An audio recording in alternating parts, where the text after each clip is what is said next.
আপনি কি জানেন কেন ব্রহ্মাদেব নিজের কন্যা দেবী সরস্বতীর সঙ্গে বিবাহ করেছিলেন? সরস্বতী পুরাণ অনুযায়ী যখন সৃষ্টির রচনা করার সময় উপস্থিত হয়, তখন ব্রহ্মাদেব তার তেজস্বী মন থেকে দেবী সরস্বতীকে সৃষ্টি করেন। এই কারণেই তাকে ব্রহ্মাদেবের মানস কন্যা বলা হয়। দেবী সরস্বতীর কোনো মাতা ছিলেন না, তিনি কেবল ব্রহ্মাদেবের দিব্য তেজ থেকেই প্রকাশিত হয়েছিলেন। দেবী সরস্বতী ছিলেন অত্যন্ত রূপবতী, দিব্য এবং অপরিসীম তেজে পরিপূর্ণ।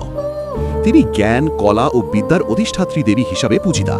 তার সৌন্দর্য ও আভা এতটাই অনুপম ছিল যে স্বয়ং ব্রহ্মাদেবও তার আকর্ষণ এড়াতে পারেননি।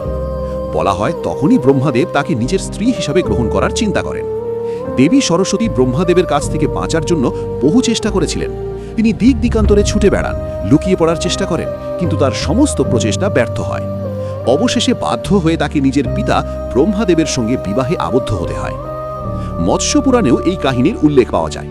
সেখানে বলা হয়েছে সৃষ্টির রচনার পর ব্রহ্মাদেব সমগ্র ব্রহ্মাণ্ডে একাই ছিলেন। তখন তিনি নিজের মুখ থেকে দেবী সরস্বতীকে সৃষ্টি করেন এবং পরে তাঁর সঙ্গেই বিবাহ সম্পন্ন করেন। এই দিব্য মিলন থেকেই মনুর জন্ম হয়, যাকে পৃথিবীর প্রথম মানব বলে মনে করা হয়। পরবর্তীকালে মনুই বেদের রচনা করেন, সনাতন ধর্মের ভিত্তি স্থাপন করেন এবং সমগ্র ভাষার সৃষ্টি করেন। এই রকম আরও অদ্ভুত ও জ্ঞানবর্ধক ভিডিও দেখার জন্য চ্যানেলটিকে লাইক ও ফলো করতে ভুলবেন না।